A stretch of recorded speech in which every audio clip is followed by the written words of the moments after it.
I welcome Dr. Afroz Alam to deliver his lecture. Over to you, Dr. Afroz Alam.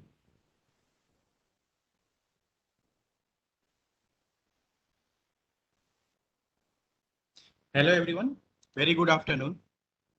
So in continuation with our morning session, now we will discuss our objective first, then we will solve using MATLAB. We will solve our objective, our problem uh, using genetic algorithm in MATLAB environment. So our objective will be the same objective for which the PDF was shared on request of one of the audience. Optimal placement of protective devices in distribution system. We know that faults are more frequent in distribution system as compared to other parts of the power system. Sorry to interrupt, sir. Your slides are not visible. So please share the slides.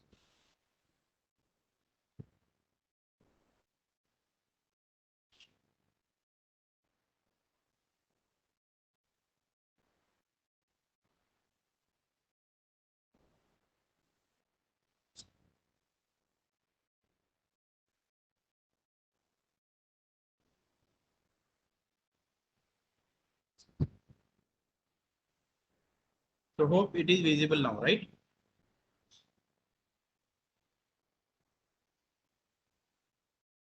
So we need protective devices in order to protect our system, as we know that faults are more towards distribution side.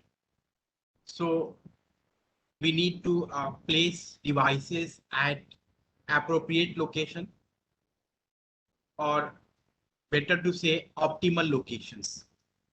So why optimal locations are required? In order to maximize reliability of the system, and by improving reliability, both way we are getting benefited. Customers are also getting benefited and utility is also getting benefited.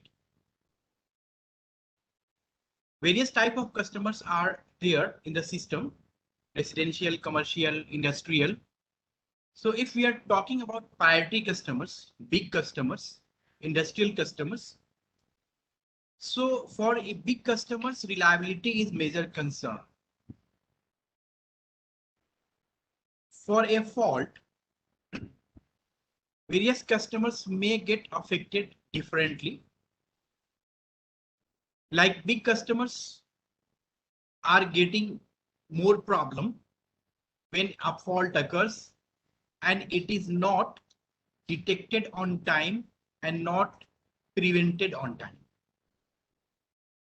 as it might disturb a series of processes in industrial processes. That's why industrial customers are willing to pay more for reliability rather than just meter building. So being utility, our aim is to maximize our revenue. How revenue can be maximized? By getting more money from customers, at the same time minimizing the investment cost, maintenance cost occurred in providing quality power to the customers. If we will provide quality power, proportional amount of money will be obtained in terms of revenue from the customers. Sometimes it might happen that penalty will be put on utility if it fails to fulfill the agreements signed in PPA, power purchasing agreement. You all might be aware of that. So that's why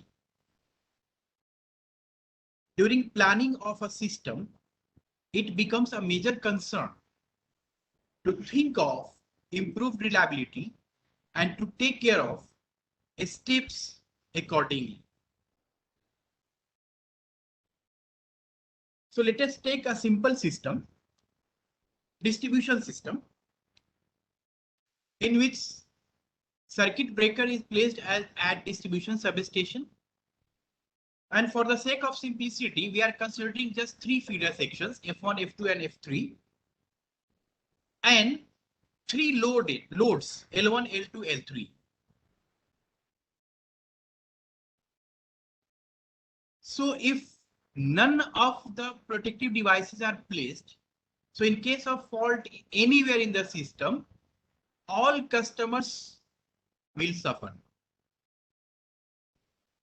will get disconnected from the supply. But if we will place combination of devices or a single device, then the reliability can be improved by supplying power to the healthy part of the system.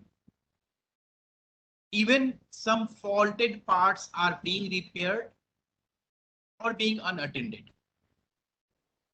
Let us take this very simple example of 3 feeder section system in which a typical location for recloser is selected as feeder section F2, obviously at the start of feeder section F2, as power flow is unidirectional here from substation to load. And a switch is placed at the start of feeder section F3. So suppose any fault occurs at feeder section F3, then recloser will operate recloser anywhere upstream of this feeder section where fault is occurring. For time being, we are considering our fault has occurred at feeder section F3, anywhere at feeder section F3. So we may observe that recloser placed at the start of feeder section F2 is upstream of feeder section F3 where fault has occurred. So it will operate. It will disconnect the part of the system which is downstream of this recloser RCL. By doing this, the faulted part, that is feeder section F3, is disconnected from the system, and L1 is not disturbed. So this is benefit, that even some fault has occurred in somewhere,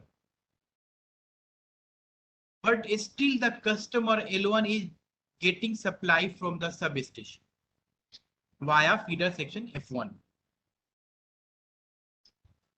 So this is the benefit of placing recloser.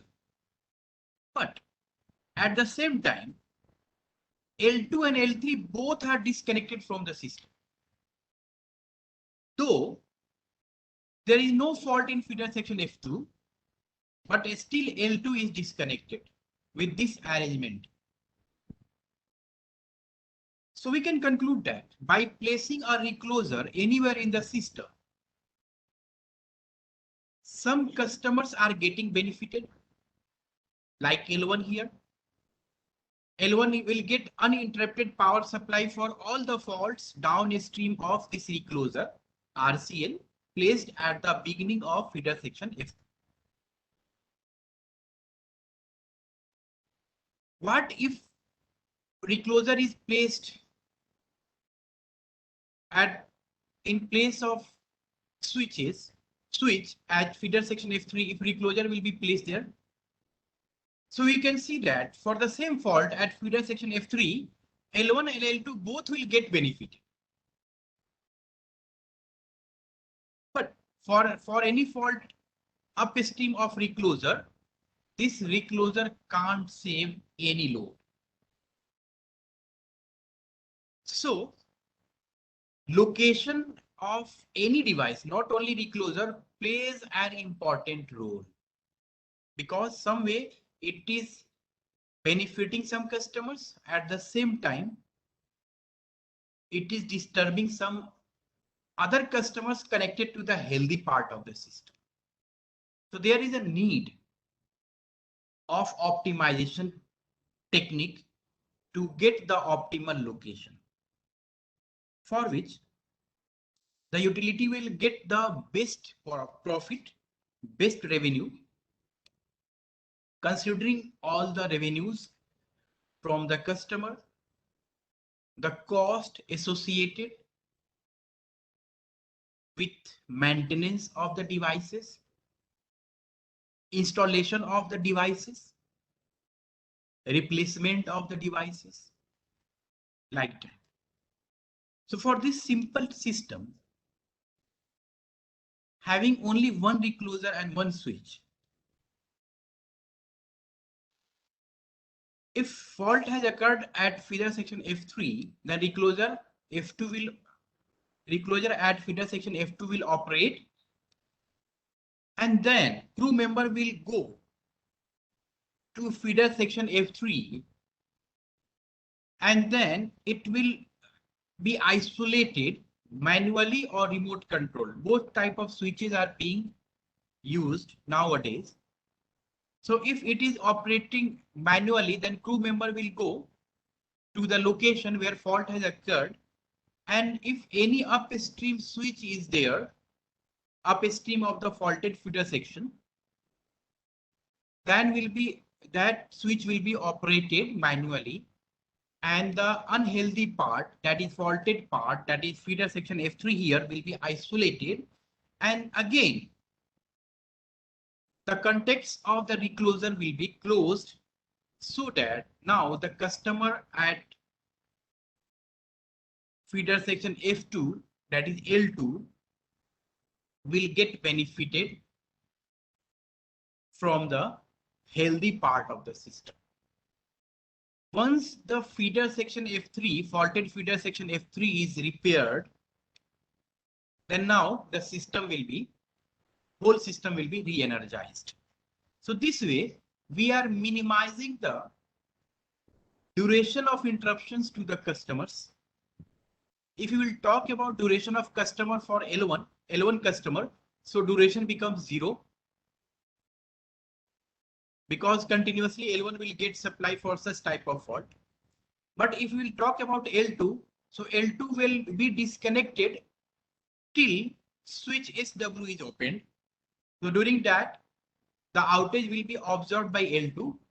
Once switch SW is opened and contacts of recloser RCL is closed, so now L2 will get benefited. So this way, we are increasing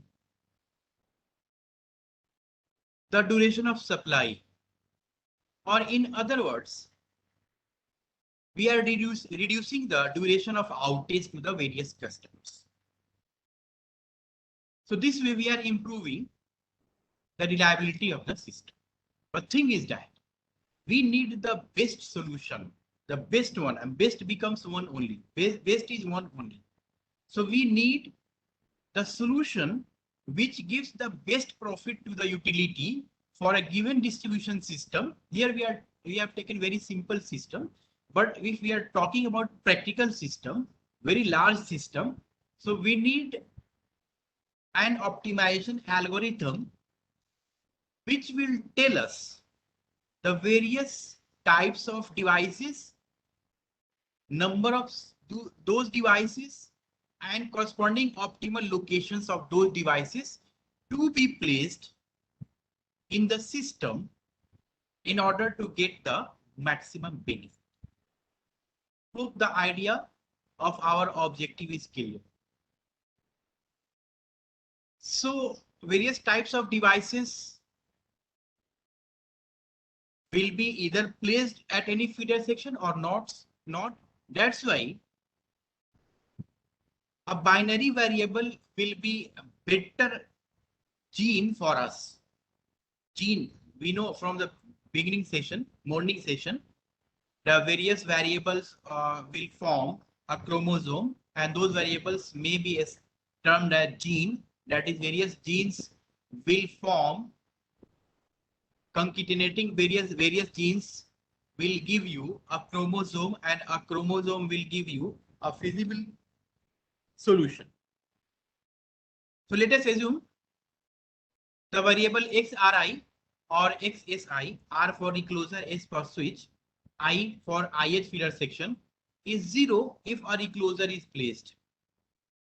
Or if a switch is placed, then xsi is 0, otherwise 1. So here our variable is binary. It depends upon the category of problem, type of problem. Sometimes binary variable becomes very helpful for us. Sometimes it becomes very lengthy for us. It increases the size of the chromosome unnecessarily. So for our case, for this assumption of binary variables xri and xsi, we may observe that no recloser is placed in feeder section 1 and 3. That's why the variable xr1 and xr3 will be equal to 1.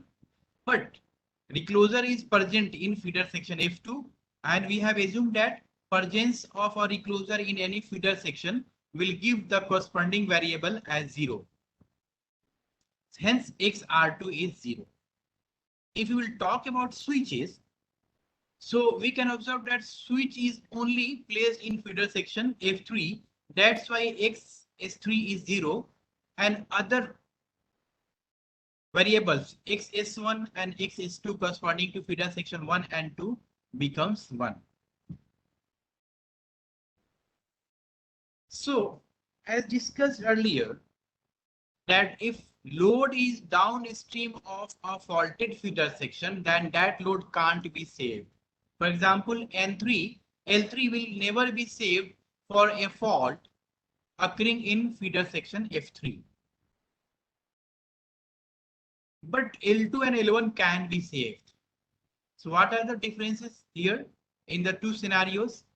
In scenario 1, for L3, we may observe that L3 is downstream of the feeder section in which fault has occurred, that is F3. That is, power flows to L3 via F3. So once F3 is not properly working, faulted, an outage has occurred, then L3 can't be saved, never be saved. But L2 and L1 can be saved if we will place the protective devices at appropriate location. So we conclude that if load is upstream of a feeder section in which fault has occurred, those loads can be saved. But if load is downstream of a feeder section in which fault has occurred, that load or those loads can't be saved. That's why this formulation is done for the two cases. Case 1, when load is downstream of any feeder section. Let us take jth load is downstream of ith feeder section. In this case, by anyhow, we can't reduce this fault duration. If frequency of fault in ith feeder section is lambda I, also known as failure rate, number of failures per year, then lambda ij will always be equal to lambda I. Whatever failure rate of ith feeder section is there, that will be for the jth load, because jth load lies downstream of this feeder section I, for which failure rate is lambda I. And Ri is outage duration. So if jth load is downstream of ith feeder section, so Rij, that is outage duration of jth load for a fault in ith feeder section, will be Ri, where Ri is the outage duration of ith feeder section. That is, if a fault occurs in ith feeder section, then the total repair time of ith feeder section is Ri, generally in hours. But for the other case, if jth load is upstream of ith feeder section, then if recloser is there upstream of jth feeder section, then jth load, in other words, if jth load is upstream of ith feeder section in which fault has occurred, then that load can be saved. For that, we need to check this variable xrk product of all x r k, where k belongs to this set Fij, where Fij is intersection of two paths. So one path is starting from substation to the ith feeder section in which fault has occurred, and another path is the path formed between jth load and ith feeder section, including ith feeder section. For example, let us take this simple test system. So if fault has occurred in feeder section F3, and for a load L1, if we want to evaluate the set of feeder section corresponding to Fij, so I is 3 here, j is 1 here, that is F31. So one path will be from substation to feeder section F3, that is F1, F2, F3. And another path will be from jth load to the ith feeder section, including ith feeder section. So that will be from L1 to F3, that is feeder sections F2 and F3. So take common of these two. First set is F1, F2, F3, and second one is F2, F3. So common intersection will be F2, F3. So if recloser is placed anywhere in these feeder sections F2 and F3, then for a fault in F3, L1 will be saved. Right?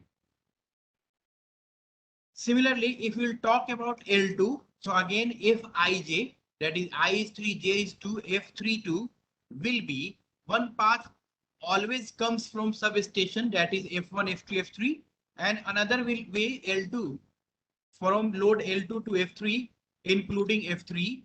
So only F3 will be the common one.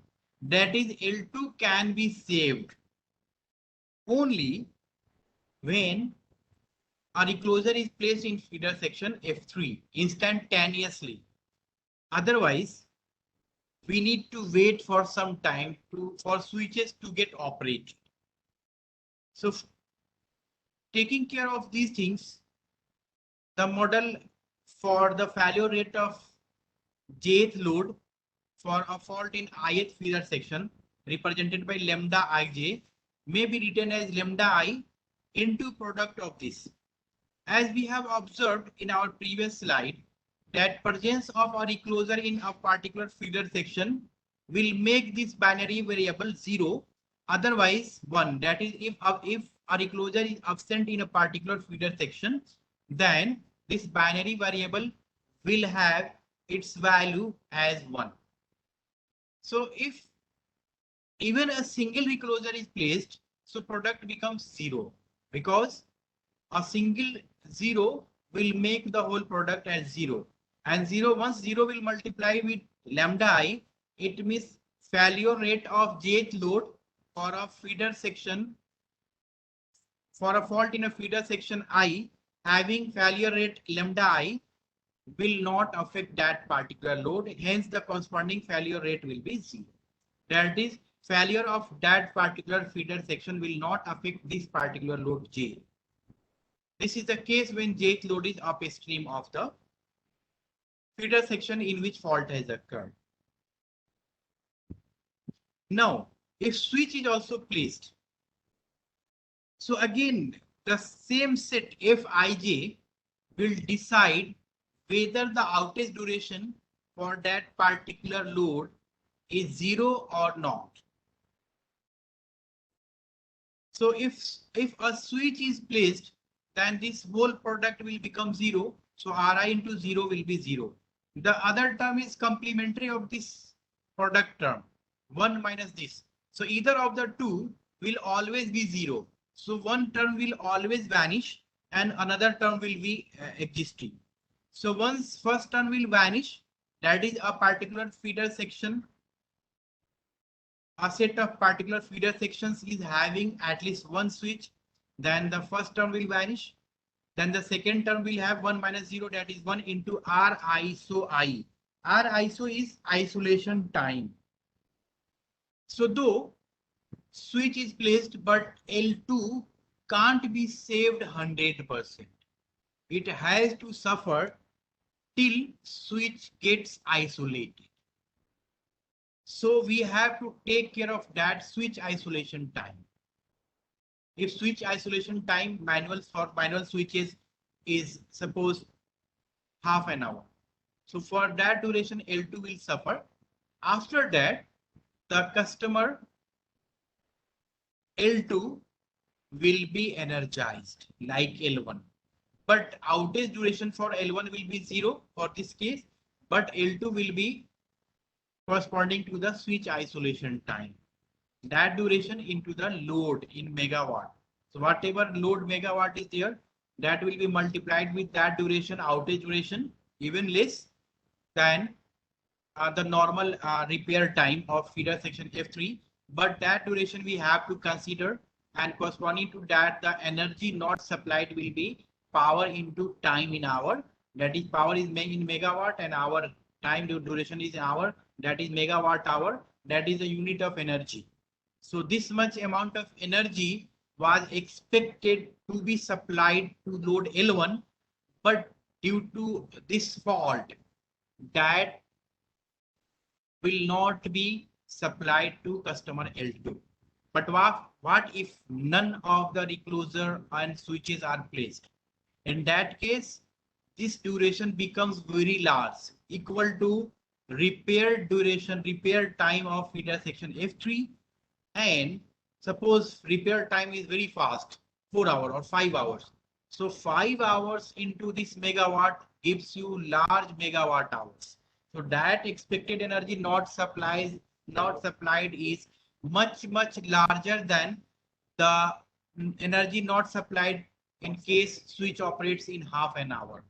So we may save money indirectly by reducing expected energy not supplied. In earlier case, when system is unprotected, the ENS is very large. So when system is protected by this switch and recloser, the ENS for L2 becomes still significant but lesser than the unprotected system. So this way we are reducing expected energy not supplied, and we are generating more revenue to the customers, to the utility from customers. So for our case, better take this diagram for which we have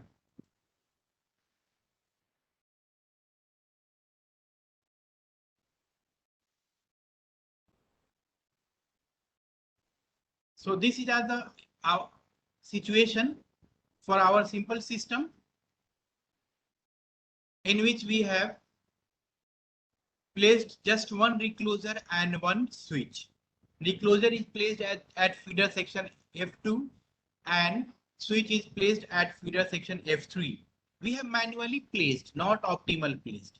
First, we'll discuss the effect of these devices, how these devices are affecting our system, how our reliability is improved, how utilities are getting benefited with these devices.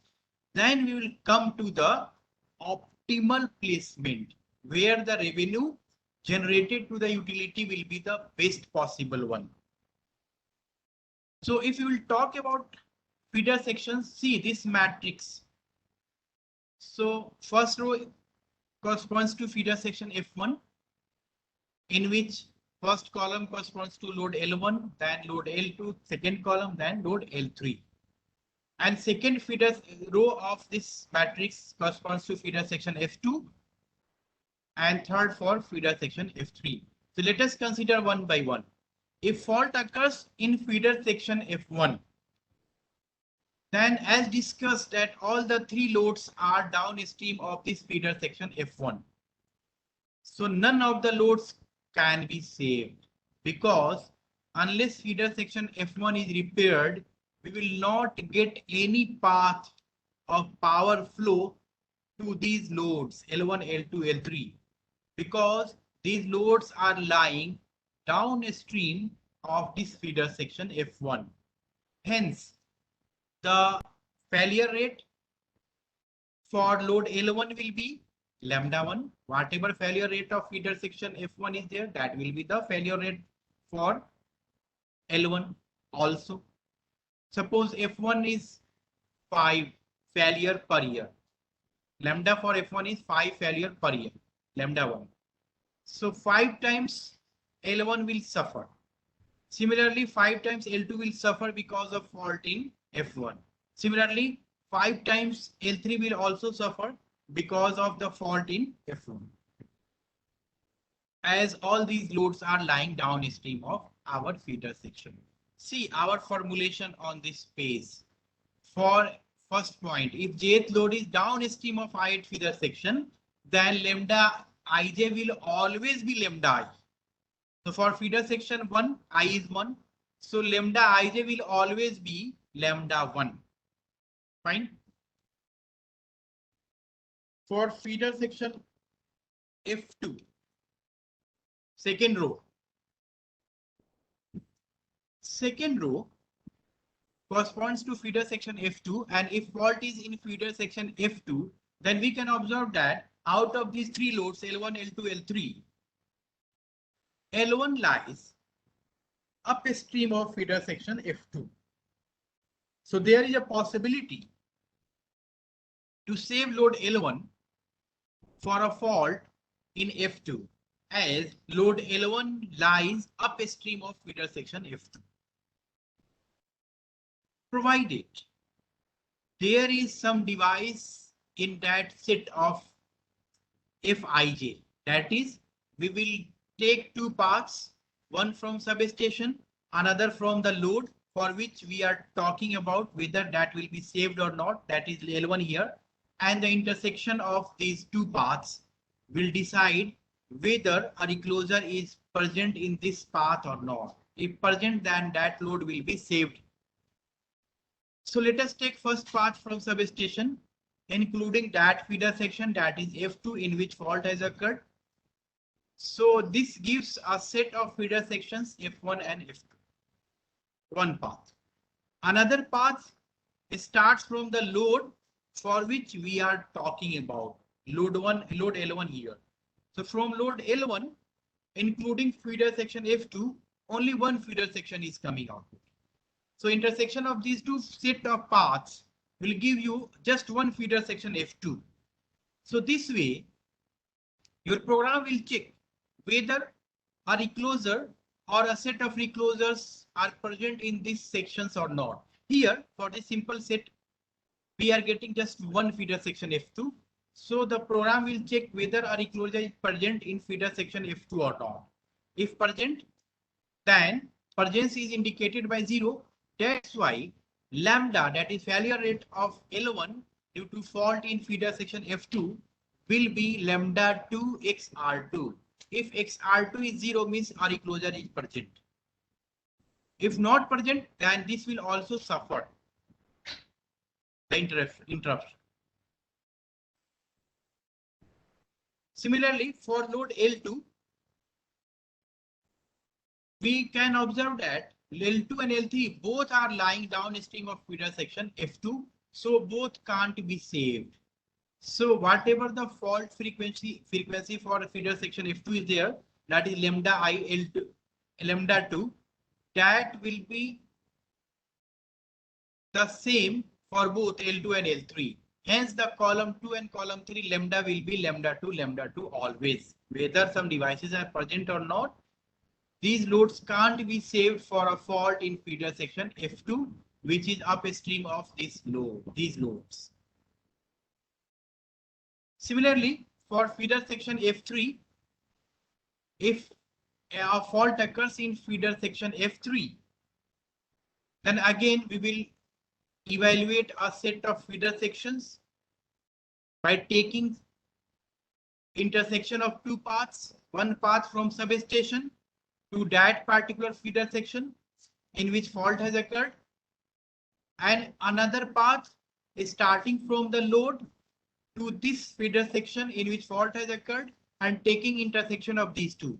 So manually, we may observe that path 1 from substation to this feeder section F3 in which fault has occurred will be F1, F2, F3. And path 2 from load 1, L1 will be F2 and F3. So intersection of these two set of feeder sections will give you a set of feeder sections F2 and F3. So if a recloser is present either in F2 or F3, L1 will be saved for a fault in feeder section F3. So for that, we need to write lambda, that is failure rate of load L1 for a fault in feeder section F3 as lambda 3 XR2 XR3. If either of the two XR2 or XR3 is 0, it means the product lambda 3 XR2 and XR3 will give you 0. That is, load L1 will not get affected for the fault occurred in feeder section F3. Similarly, if we will talk about load L2 for the same case, that is fault has occurred this time in feeder section F3. So again, we will adopt the same procedure. First, find out the feasible locations of recloser by taking intersection of two paths. One path coming from the substation, distribution substation, to the feeder in which fault has occurred. This will give you again the feeder sections F1, F2, F3, and another one will give you F3 only. So now the intersection of these two paths will give you F3 only. That is, for L2, if our recloser is placed in this F3, only then it can be saved, otherwise it can't be saved. Now, coming to the switches.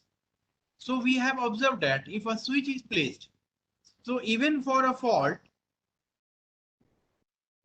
the healthy part of the system can be energized with the help of these switches, a switch, by isolating the unhealthy part of the system. For example, for a fault in feeder section F3, first recloser RCL will operate, disconnecting the two loads L2 and L3. Then the crew member will isolate the switch at the beginning of feeder section F3 for a fault in feeder section F3. Then after that, the supply to customer L2 will be restored. So for that, we may write the R values, that is outage duration for load L1, L2 and L3 as shown. Remember that L3 can never be saved because L3 lies downstream of all the feeder section. So L3 can't be saved for any feeder section. If fault is occurred in any of the feeder section, L3 has to suffer. For this case, so far we are considering unidirectional power flow. So in this case, only the path of power flow should be healthy in order to get supply to a particular load. If that load is downstream of a feeder section in which fault has occurred, that load can't be saved. Hope the message is clear to all the audience. Am I audible to all of you?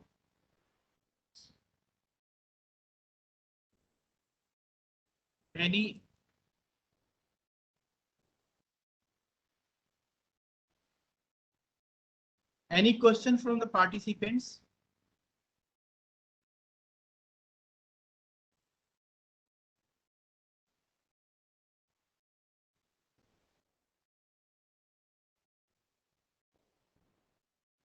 Are you listening to me? Anyone can type message, yes, no. Yeah. Okay. Okay.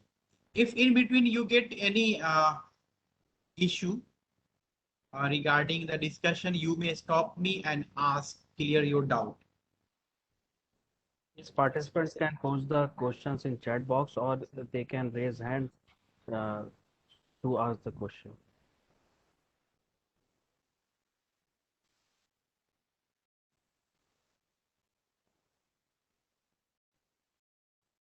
Okay.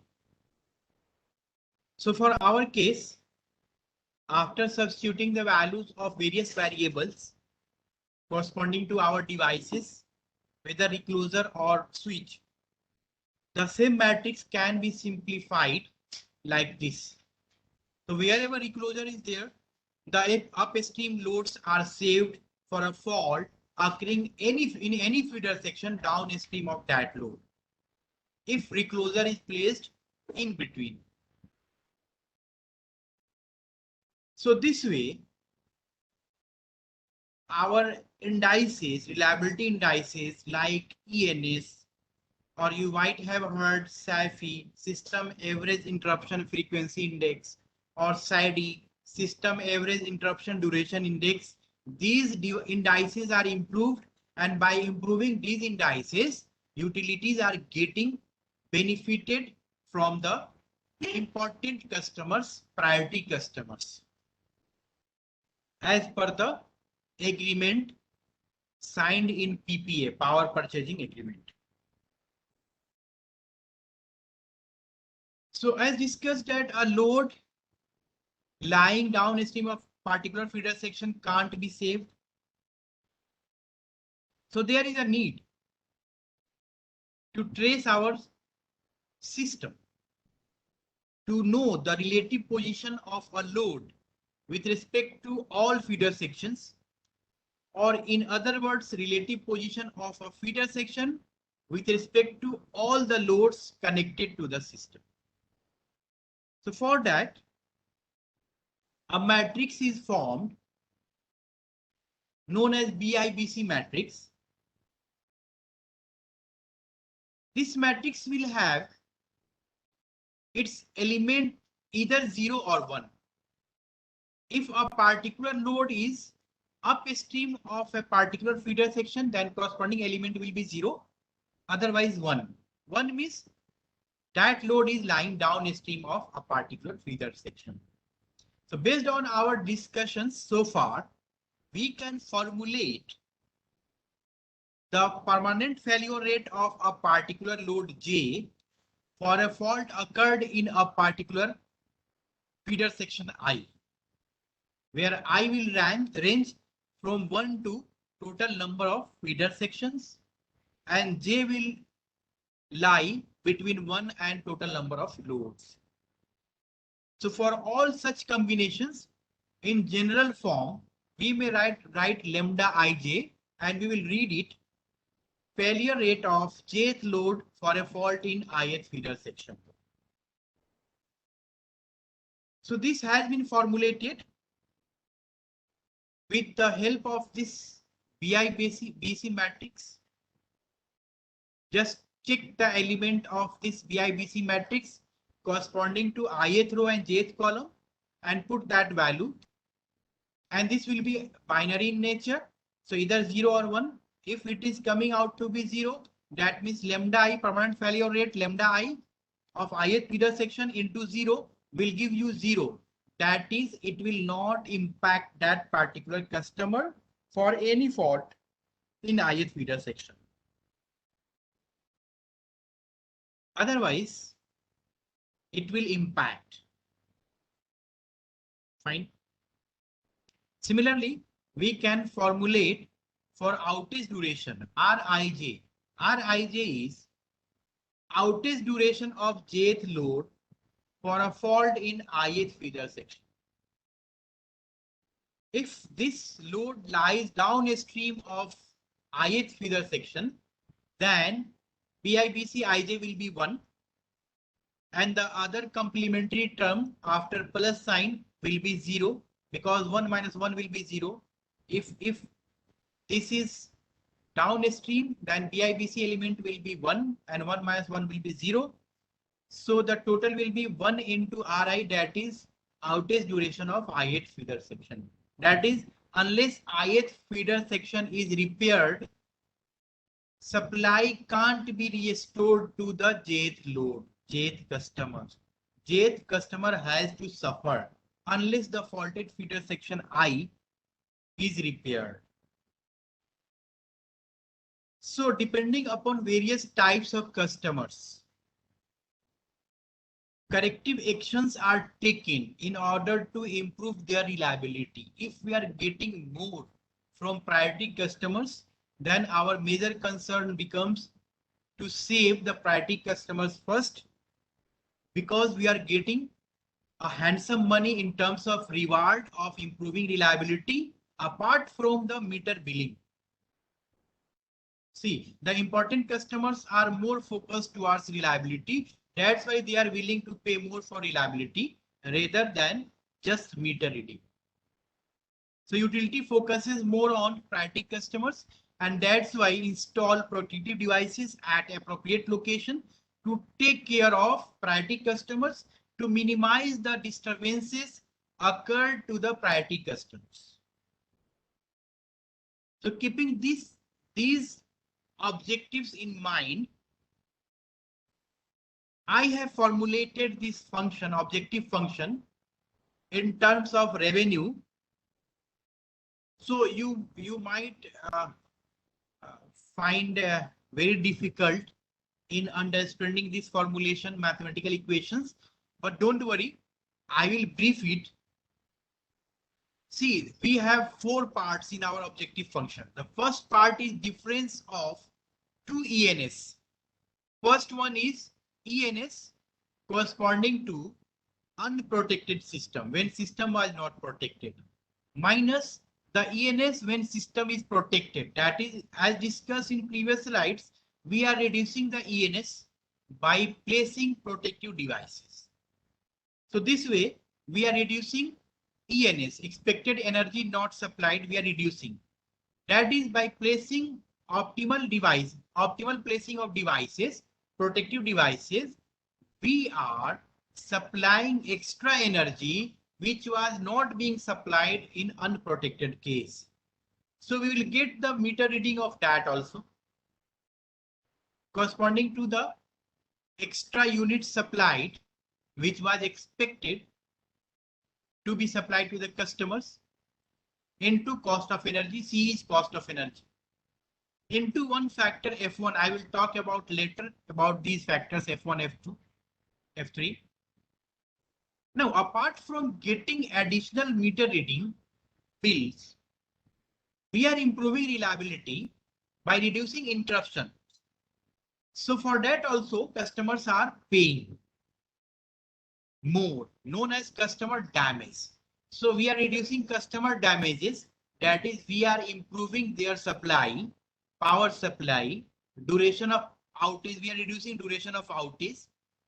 So customers are paying for that also. So second terms gives a utility a revenue corresponding to the improvement in reliability by placement of protective devices in the system.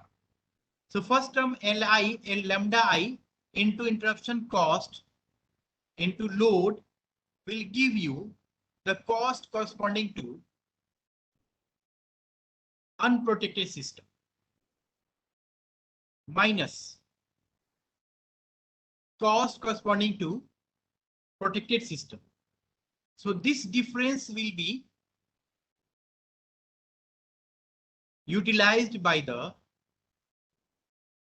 distribution companies, utilities, and they will encash this difference also in terms of reliability improvement of the system from the customers.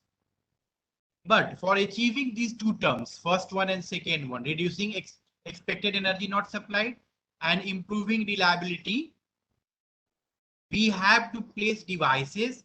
For that, some cost is beared by the utility in terms of installation cost of the devices and maintenance cost of the devices. A device is placed for certain years, depends on the cycle lifespan of that device. Let us assume 20 years. So if we are purchasing a device and installing it, so for 20 years we will get benefit by installation of this device. Not only this year, every year to the life of this device, just we need to take care of maintenance of these devices. So the fourth term comes into the picture. as we have to take care of maintenance of these devices. So now coming out to be the factors. These factors bring down these computations to the present worth. We know that money is associated with time. Today's 100 rupees is not the same as next year 100 rupees. You might be aware of cash flow diagram. So we will bring all the benefits of every year till the lifespan of the project. Let us assume 20 years to the present worth, considering the inflation, interest rates, load growth, rate of interest, because you are not going to purchase all the devices from your pocket. You might be borrowing money from the bank. You might be paying loans to banks. So you might be suffering with the increased interest rates. So all these has to be taken care in our formulation in order to bring all cost in present worth. So for that purpose, we have included the factors F1, F2, and F3. So where F1 is nothing but 1 plus A1 square plus A1 cube, like that. Nothing, no need to worry. As we know that 1 minus A square upon 1 minus A will give you 1 plus A, right? Similarly, 1 minus A cube upon 1 minus A will give you 1 plus A square.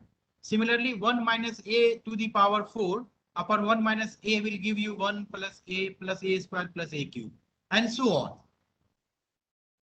Because cumulative effect has to be taken care in order to bring the computation of every year to present worth. So the terms used in these factors F1, F2, and F3 and in our objective functions are like this. C is per unit energy cost, NAT is lifespan of the protected devices, LC is rate of annual load growth, and so on.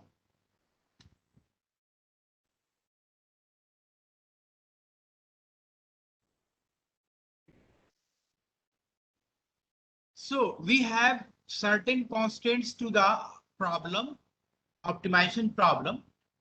Some may be equality constants, some may be inequality constants. So here, for our optimal placement of protective devices, we have two types of constraints. One is we have to restrict the number of reclosers and switches within the allocated budget. Or in other words, available number of reclosers and switches. We can't go beyond that because we might be having some limitation on the budget to be invested for reliability improvement in terms of purchasing a particular number of reclosers and switches. If so, then we have to take care of this constraint. Another constraint is at a particular feeder section, at most one device will be placed. No two devices will be placed on a particular feeder section. So a particular feeder section will have at max one device or not at all. So these are the two constraints, and this is our objective function, which will be solved using MATLAB, applying genetic algorithm. So first discuss the, let us see the results. These are the results of the paper which was shared to you all through WhatsApp group, I think, on request of one of the audience. So these are the results. The same problem discussed so far has been solved by 4 optimization techniques: EP, evolutionary programming; GA, genetic algorithm; DE, differential evolution; and MINLP, mixed integer nonlinear programming. So for a small system, 13 bus system, we can see that all the four techniques are giving the same result, means easily reaching the global solution. As we are increasing the test system from 13 bus to 58 bus system, we may find some of the techniques most suitable.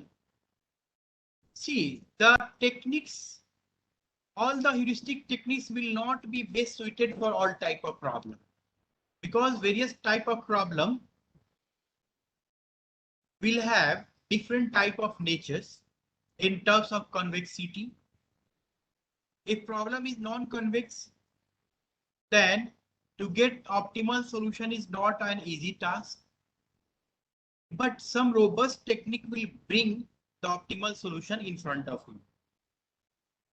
So as we have increased the size from 13 to 58 and then 123, the various results are the savings to the revenue to the utility as obtained so far.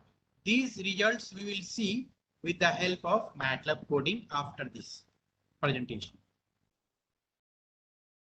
So these are the optimal locations given by the optimization techniques for the three test systems.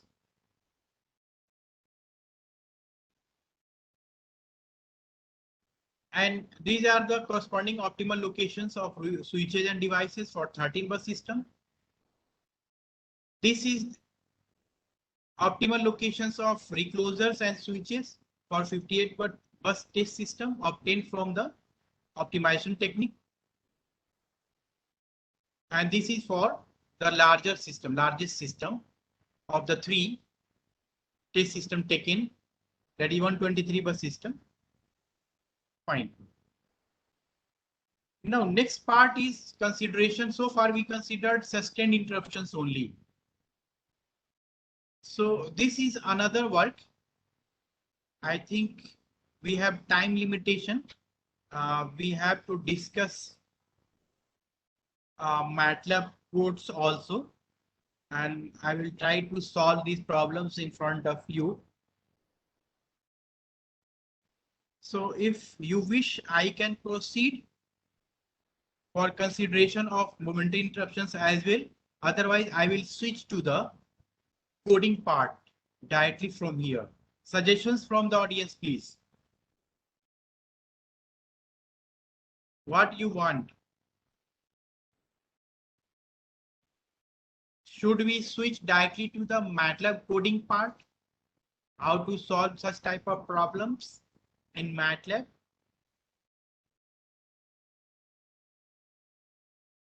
Are they free to chat or mute? No, they are not ready to speak. But they can type, right? Chat. Yes, they can write. They can write.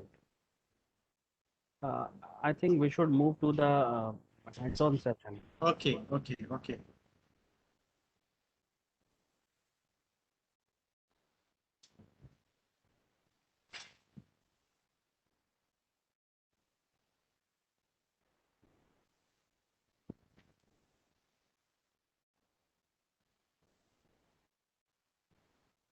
Okay, so we are moving to the coding parts.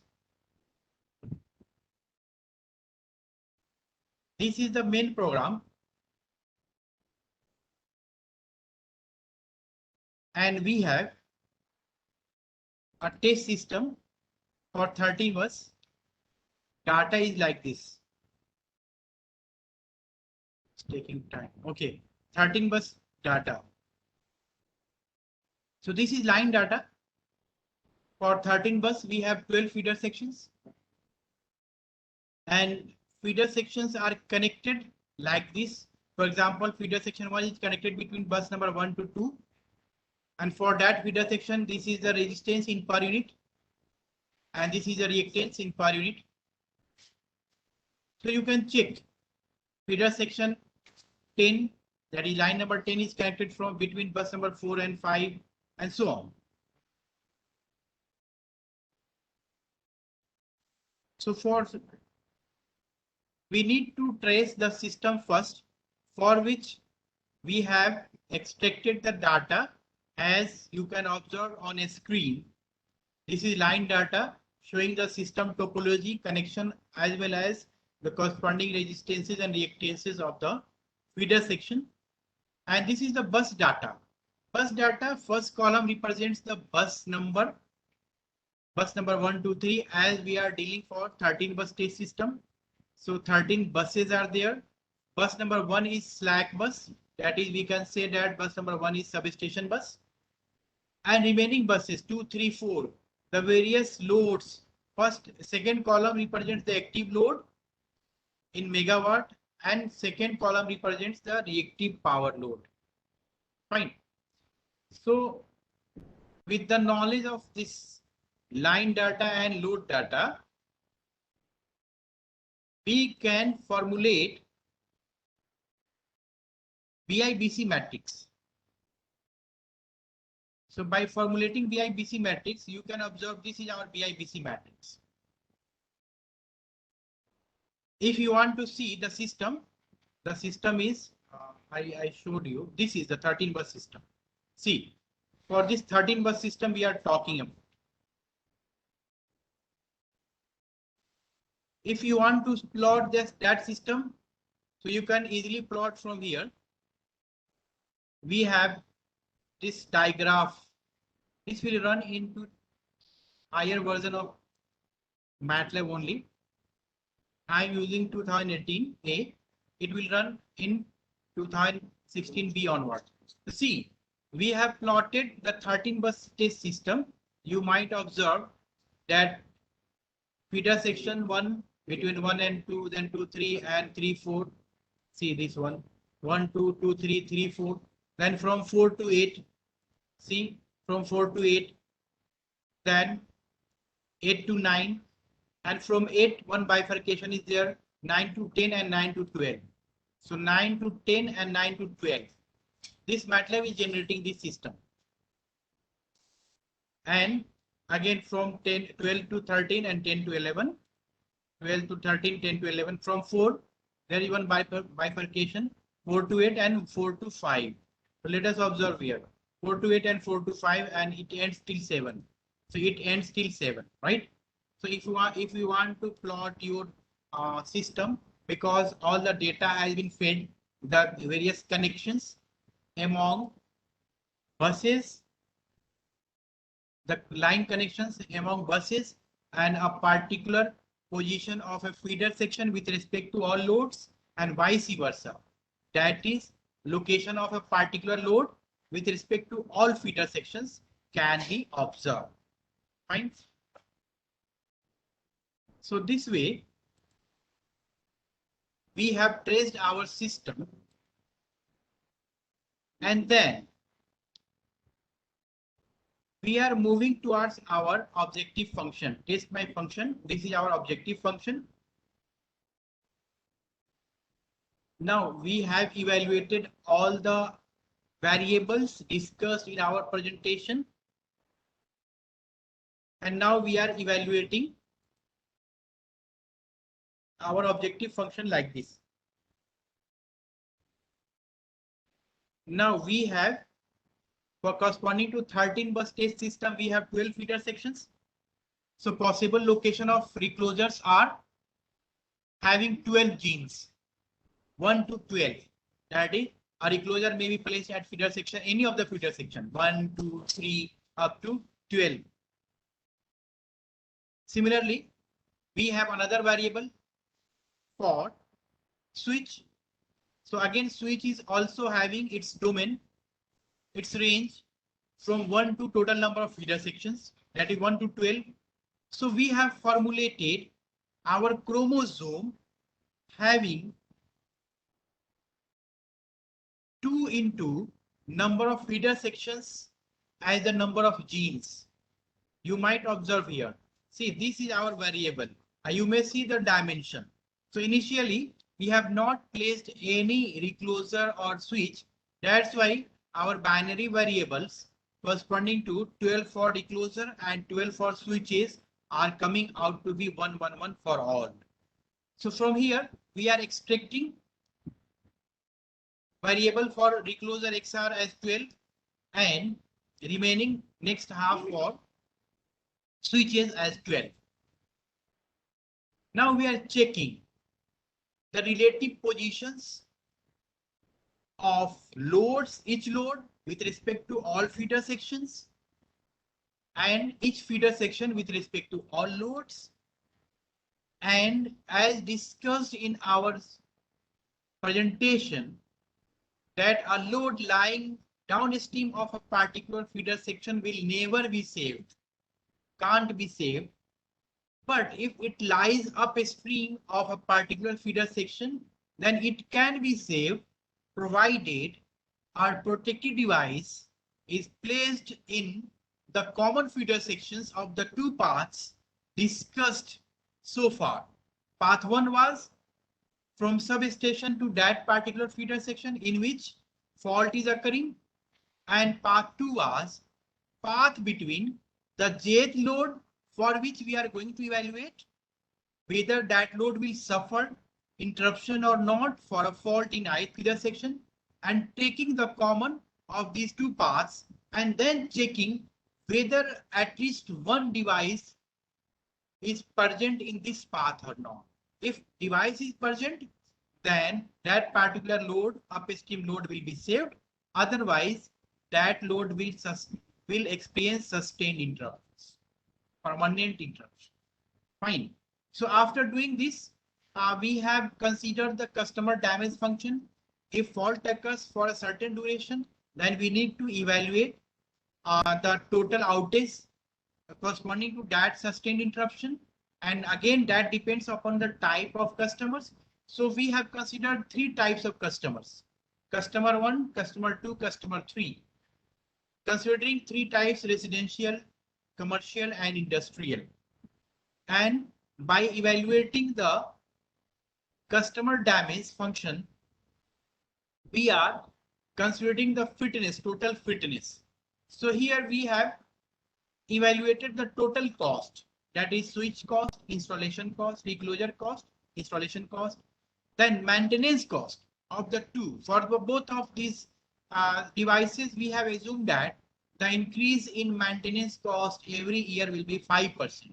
So whatever we have assumed, we have evaluated in present worth, considering the time spent of the project or lifetime of the devices, for which the devices are assumed to operate if maintained properly, and then decreasing the savings due to reduction in ENS cost, that is expected energy not supplied cost, and INT cost, that is interruption cost.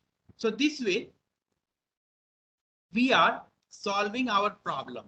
So now we have reversed our objective by taking the cost incurred from utility side first, then saving at the end with negative sign. So this way, our objective will be from maximization to minimization. That is just we have put fx is equal to minus of the previous objective, because we are trying to minimize our objective function here, but our objective function so formed was total revenue, but our aim will be to maximize revenue. That's why we have put negative sign here in our objective function. Fine. So this is the main program. And in main program, we have not placed any device so far. So see, the objective function total saving is coming out to be 0. 3.65 to the power minus 9 is 0.000 after 801. That is round up to 0. Fine. Now we have saved the topology of our system and relative informations regarding positions of devices, switches, positions of feeder sections corresponding to every load, and position of each load corresponding to various feeder sections in M files. And we have saved those M files with these names.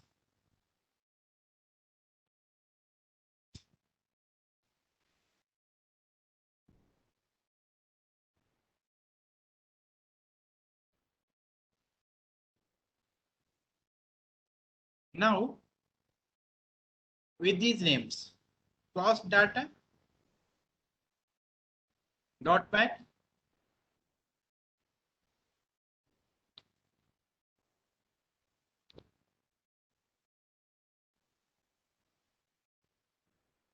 now we want to solve our problem with genetic algorithm. So let us take this file, genetic algorithm.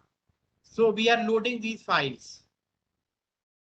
Whatever informations we have saved so far by tracing the network and obtaining the relative position of every load with respect to the feeder sections, whether upstream or downstream, and vice versa, we are loading here. And let us take the population size of 40 here and randomly initialize our population. See here, we have initialized our population. So we have 24 variables. That is for 24 genes. 24 genes, out of which 12 are corresponding to recloser and 12 are corresponding to switches. So if you want to see this variable population, double click here in workspace, you will see this. You can see this matrix. So we have initialized our population. We are going to initialize the first step of genetic algorithm is initialization. So how we are going to initialize? We are going to initialize by randomly assigning the values of the variables. But so far we have assigned the real numbers, but our values are binary. So for binary, either we can take round off, here itself, or MATLAB is smart enough to bring all these variables to its relative positions.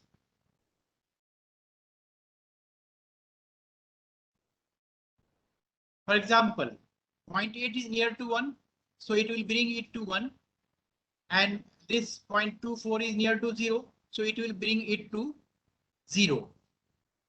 Otherwise, you may round it up. Once you will round it up, you will get either 0 or 1. So first row corresponds to one chromosome of feasible solution after rounding off. So now these are the options of the MATLAB. If you want to see the toolbox, so you can directly type in command window this Optim tool. Type this Optim tool and enter. So this toolbox will appear. Hopefully it will appear. Just wait. Yes. So this toolbox. Okay, this toolbox will be removed in future release. This warning is coming from the MathWorks. So, but just for your knowledge, but don't rely on this only, as this will be removed in the future. So here you may find out different solvers. FMinCon, you can see FMinCon solver. Somewhere here you can get genetic algorithm. You can define your function at the rate here. But better, instead of going through this toolbox, so looking friendly, but it will be better that you can put, as in future this toolbox will be removed. So don't rely on that toolbox and use these options. Option GA option optim set, options GA optim set option population size is n. And we have taken 40, generations 1000, options initial population XX, which we discussed now, and so on. So this way we will put options, and this is our objective function, test my function. Test my function, you may open from here itself. So this is our function, objective function, test my function, which was discussed. Here we are taking our X as a chromosome, which is having two parts, half part, first half part for reclosers and the later half part for switches. And here we are evaluating our objective function.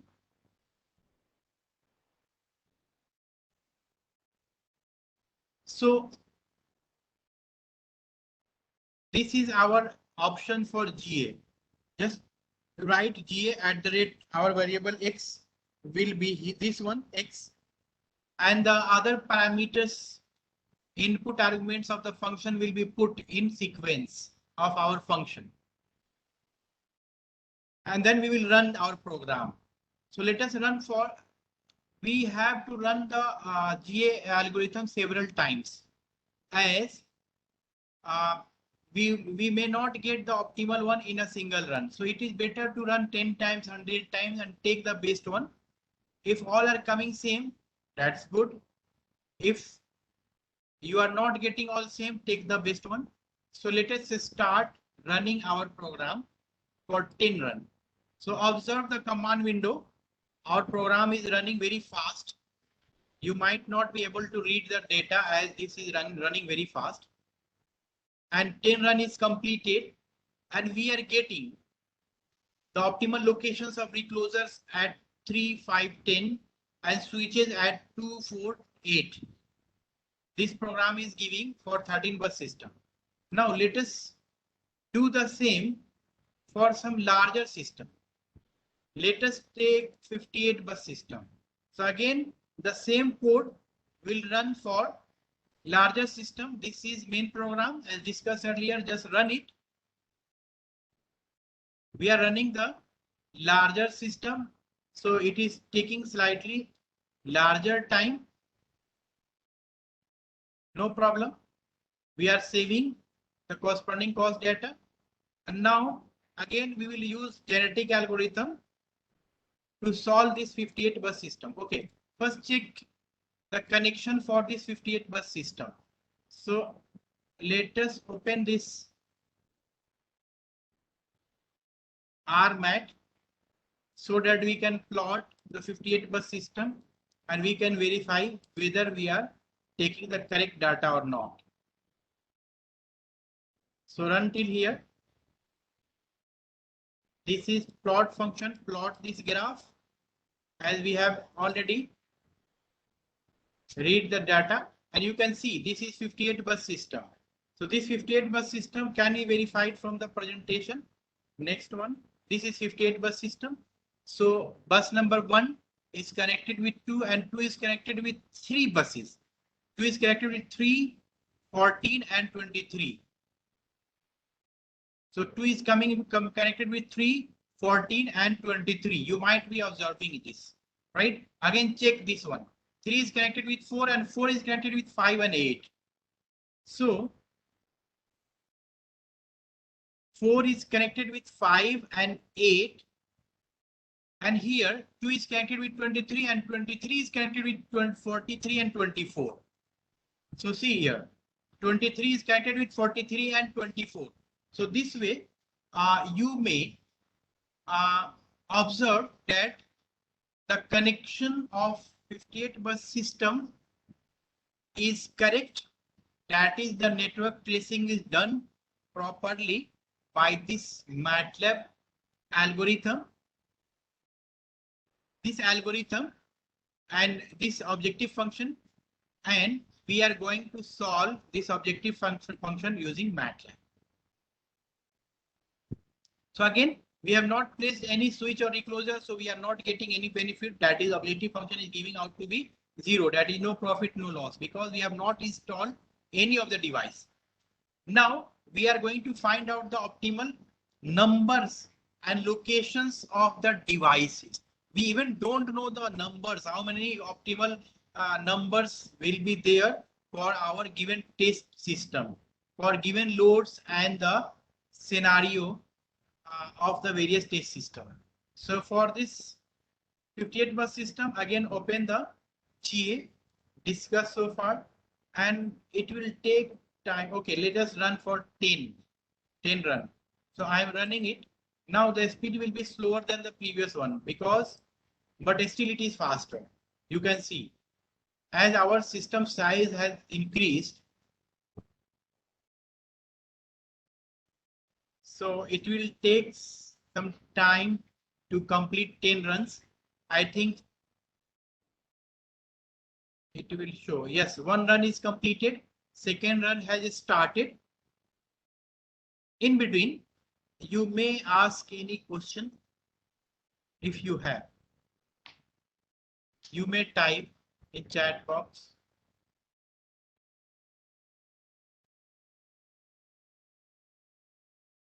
Three runs have been completed. So let us wait for 10 runs.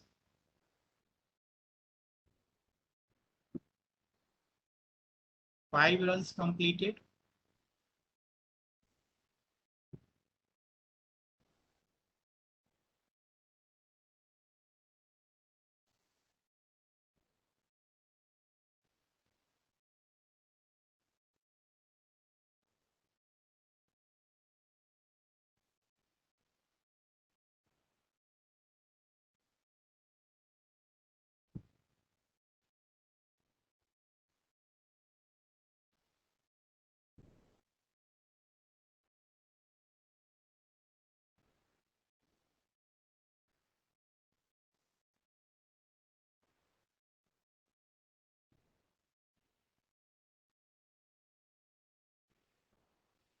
So 10 runs have been completed, and you might be observing for this 58 bus system the optimal locations of reclosers. The program is giving us 2, 4, 6, 8, 10. 10 reclosers at the 10 as optimal number and corresponding locations in the feeder section. 2, 14, 15, 20, these are the feeder sections in which reclosers will be placed, and these are the locations of switches. I think that slide is shown here. Fine. So one recloser is placed in 2, 23, 14. Just cross check this. So it is better to run several times. If you are running any heuristic optimization technique, so for time constraints, I am running 10 times only, but you might take this number of runs as 100 or even more than that, and take the best one, because this is planning problem. And for planning problem, time is not a crucial factor. You have to plan for 20 years, 25 years once only. And once your planning will be optimal, accordingly, installation of protective devices will be taken care, and the profit will be encashed by the utility throughout the lifespan of the project. So this was a brief discussion uh, to solve an optimization problem using genetic algorithm, and that optimization problem was specific to electrical engineering students. I think those who are from electrical background can get it easily, but for those who are non-electrical background, they may get benefited from the general talk of technique, genetic algorithm technique, and its implementation in MATLAB, using MATLAB for an engineering problem. Some other techniques, well-known techniques, will be covered by one of my friend, Dr. Nawab Alam, in tomorrow's session, like PSO, interior program. So be ready for that.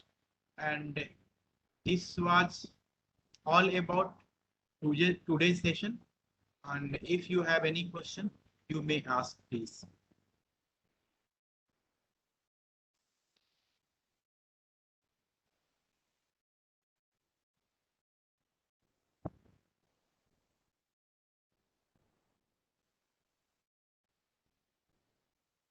Participants can ask questions if they want to.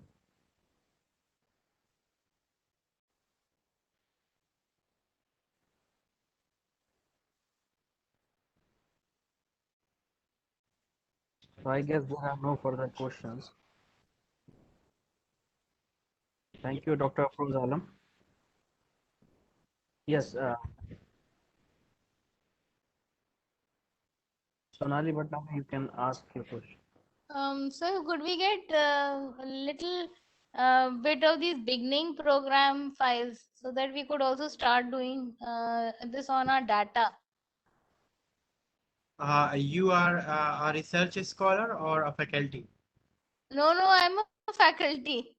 And I would like to start doing this on the data that we have been getting for the past 5 years. Mhm. So I would just the first beginning files, from that I can always append and add and then keep doing it. But just the beginning one file. So your Where area of interest is data. power system? Not exactly power system. It is an electronic based nuclear instrumentation where we have high voltages and counts to be taken for detectors, Okay. plastic scintillation detectors. Okay, And okay. then, I can help you if you need any help. Actually, sharing codes is not a good practice because it yeah, to right. person like But that, and I it degrades the quality of learning and research like that. So, absolutely but you are a faculty, so I can uh, help you as much one as I can. single file for writing the upload command. Once I see that, then I think I can extend it to the entire, because we take time to digital converters and ADCs also in the system. So Hmm. maybe we could extend this data, this interpretations in that data also. Okay, I So can help you whatever these works you are getting. No it will be problem. good if I Uh, talk to you on the mail. sorry. Fine. I'll talk on the mail. I'll write a Yes, yes, program yes. code and send it to you. Yes, yes, yes. Wherever you are getting problem, we can Yeah. discuss it, right? So this is actually what I require. That Yes, if yes, I am that will stuck be somewhere. beneficial for you. For that will be beneficial for you because if you will, you understand your problem much better than others, right? And And I you need will not. Yes, yes. You will not understand my problem 100% because your area is matching with my area, right? So that will be yeah, difficult. Instead of learning the tools, you will be stuck somewhere in technical things like that, right? So no problem. yes, You can take my details from the website of AMU. I'm Afroz Alam. Yeah, or you may note down my email address. AFRZ. Yeah, yeah, yeah. Just give to I audience. will forward the contact details of Yes, Dr. yes, yes. Abdul Alam You to may all the contact. players. I will try to fine, address you all. And for you fine. particularly, I will remember and just whatever need I help need you need. to aim you for my refresher and my orientation, because I am in the Albag Educational Institute, Agra. Yes, So yes. I've been to AMU ASC, Academic Staff College. Okay, okay, okay, okay. Yeah. Good, good, good. Any, Thank you. thank you very much.